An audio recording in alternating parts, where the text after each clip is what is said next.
உங்கள் ஒவ்வொருவருக்கும் இனியவளின் அன்பான வணக்கங்கள். நாத்தனார் உறவு எங்கேயோ ஒரு இடத்துல நான் கேட்டிருக்கேன். கரெக்டாக அந்த வார்த்தை எனக்கு ஞாபகம் இல்லை. பட் நாத்தனார் அப்படின்னா பேச்சு துணை அப்படின்னு சொல்லிட்டு கேள்விப்பட்டிருக்கேன். அந்த வார்த்தை உருவகம் அப்படி தான் இருக்கும். ஒரு பெண் திருமணமாகி இன்னொரு வீட்டுக்கு போகும்போது ஒரு பெரிய உறவாக, பல சம்பிரதாயங்கள் செய்கிற ஒரு உறவாக, அதே சமயம் அந்த வீட்டில் வரவேற்கிறதும் சரி, இல்லை பல விடயங்களில் துணையாக நிற்கிறது அந்த நாத்தனார்ன்ற அந்த உறவு தான். இந்த உறவுகள் எப்படி இன்னைக்கு சமூகத்தில் இருக்குது?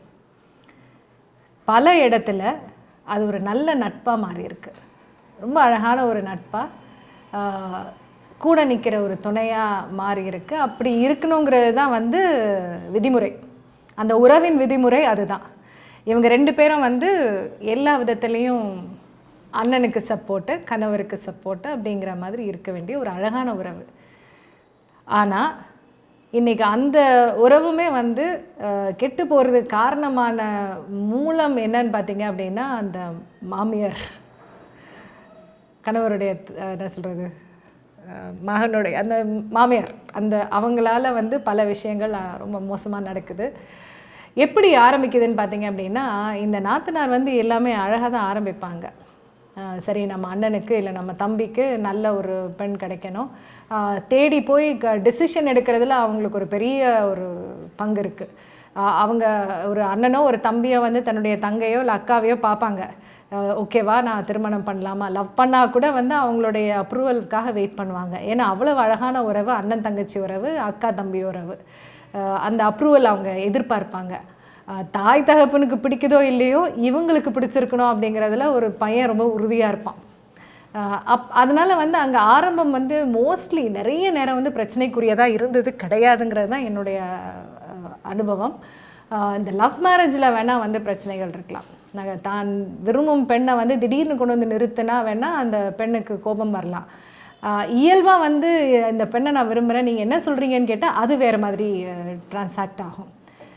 இப்படி ஆரம்பிக்கிற உறவு சிதைஞ்சு போகிறதுக்கு காரணங்கள் என்னவாக இருக்கும் அப்படின்னா, அந்த பெண் கிட்ட தாய் கூப்பிட்டு, இந்த மாதிரி பாருமா, உன் அண்ணன் ஒய்ஃபு இல்லை உன் தம்பி பொண்டாட்டி எனக்கு இது பண்ணலை, அதை பண்ணலை, இப்படி கண்டுக்கலை, என்னை உதாசீனப்படுத்துகிறாங்க, இல்லை தப்பாக பேசுகிறாங்க, இல்லை அந்த மாதிரி குறைகள் சொல்லும்போது, ஒரு மகளுக்கு தன் தாய் மீது உள்ள பரிவுனால் என்ன ஆகுது அப்படின்னா, ஏன் இவங்க அண்ணி இப்படி பண்ணுறாங்க, ஏன் தம்பி ஒய்ஃப் இப்படி பண்ணுறாங்க, அப்போது ரொம்ப உரிமையாக கேள்வி கேட்பாங்க.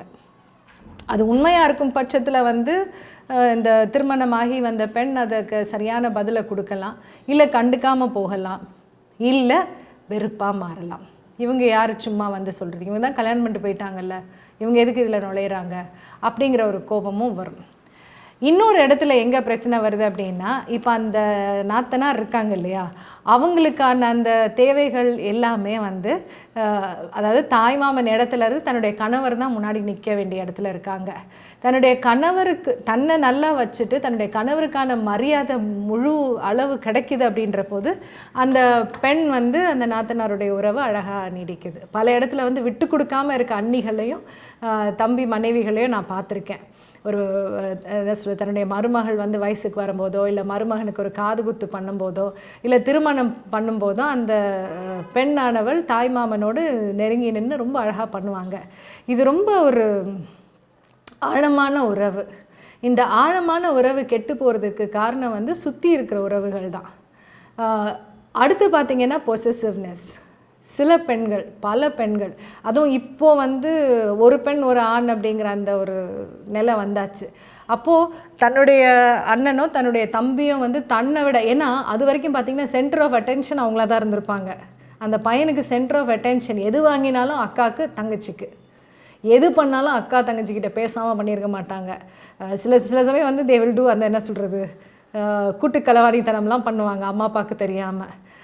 இந்த மாதிரி வளர்ந்தவங்க திடீர்னு வந்து இன்னொரு பெண் அந்த இடத்த எடுக்கும்போது கூட்டுக்களவாணித்தனம் பண்ணுறதுக்கோ இல்லை வந்து தன்னுடைய விடயங்களை பேசுகிறதுக்கோ ஒரு இன்னொரு பெண் வரும்போது இந்த அக்காவோ தங்கையோ வந்து ஒரு தடுமாற்றம் வரதான் செய்யுது. அந்த தடுமாற்றத்தின் விளைவு தான் அது ஒரு பொறாமையாக மாறி அந்த இடம் சரியாக சமன்பட வைக்க முடியல, இல்லை அங்கே இருக்க பெரியவங்க வந்து அதை பேலன்ஸ் பண்ண தெரியாமல் பண்ணும்போது அது ஒரு பெரிய பிரச்சனையாக வெடிக்குது. ஒரு இடத்துல ஆரம்பிக்கிற பிரச்சனை திருப்பி, ஏன்னா அதுக்கப்புறம் பார்த்தீங்கன்னா குற்றப்பார்வை, எது எடுத்தாலும் ஒரு ஒரு குற்றத்தோடு பார்க்குறது. இவங்க இன்டென்ஷன் என்ன, இவங்க எதுக்காக இப்படி பண்ணுறாங்க, அவங்க சாதாரணமாக ஏதாவது பண்ணால் கூட இவங்களுக்கு ஒரு பார்வை இருக்கும், இவங்களா ஒரு கற்பனையை கொண்டு போவாங்க. அப்போது இந்த மாதிரிலாம் இன்னொன்று வந்து என் அண்ணன் நல்லா இருக்கானா, இல்லை என் தம்பி நல்லா இருக்கானா, இவ ஒழுங்காக வச்சுருக்காங்களா, என் அண்ணன் எனக்கு ரொம்ப முக்கியம், அதனால் நான் வந்து கேள்வி கேட்பேன் அப்படின்ற மாதிரி ஸ்டாண்டெல்லாம் எடுப்பாங்க, இந்த நாத்தனார்கள் எடுப்பாங்க. இங்கே நாத்தனார்கள் புரிஞ்சிக்க வேண்டியது என்ன அப்படின்னா, ஒரு மனைவியை விட ஒரு கணவனை நல்லா பார்த்துக்கிறவங்க யாரும் இருக்க மாட்டாங்க. ஸோ நீங்கள் வந்து உங்கள் கணவனை பார்த்துக்கோங்க, உங்கள் தம்பியோ அண்ணனையோ அவங்க மனைவி பார்த்துப்பாங்கன்ற ஒரு மனநிலைக்கு ஒரு பெண், அந்த நாத்தனாருங்கிற பெண் வந்தாகணும்.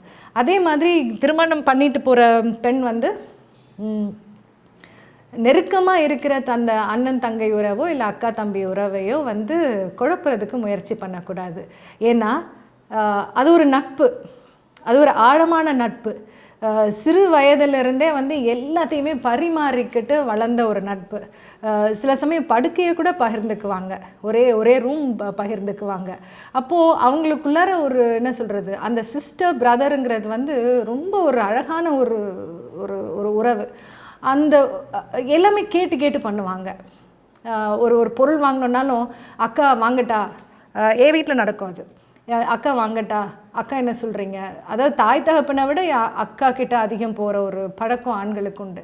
அப்போ அந்த உறவை புரிஞ்சுக்கிட்டு அவங்க போய் அங்கே கேட்குறாங்க அப்படின்னா ஒரு பெருந்தன்மையோட நீங்களும் கூட பகிர்ந்துக்கணுமே தவிர்த்து, அது என்ன அங்கே போய் கேட்டுட்ருக்கீங்க, நான் தான் பொண்டாட்டி அப்படிங்கிற அந்த சண்டை வராமல் இருந்ததுன்னா இந்த உறவு இன்னும் அழகாக வளரும். இந்த உறவு எப்படி வளரும் அப்படின்னா, அந்த கசின்ஸ்ன்னு இருக்காங்க பாருங்க, உங்கள் பிள்ளைங்களும் அவங்க பிள்ளைங்களும், அது வந்து அந்த உறவு ஸ்ட்ராங்காக இருக்கும்போது இன்றைக்கி இருக்கிற இந்த குட்டியான குடும்பங்கள் பெரிதான குடும்பங்களாக மாறுறதுக்கான வாய்ப்புகள் அழகாக இருக்கும். அதே மாதிரி உங்களுடைய பிள்ளைங்களுடைய படிப்பு, உங்களுடைய பிள்ளைங்களுடைய எதிர்காலம் காக்கப்படும்.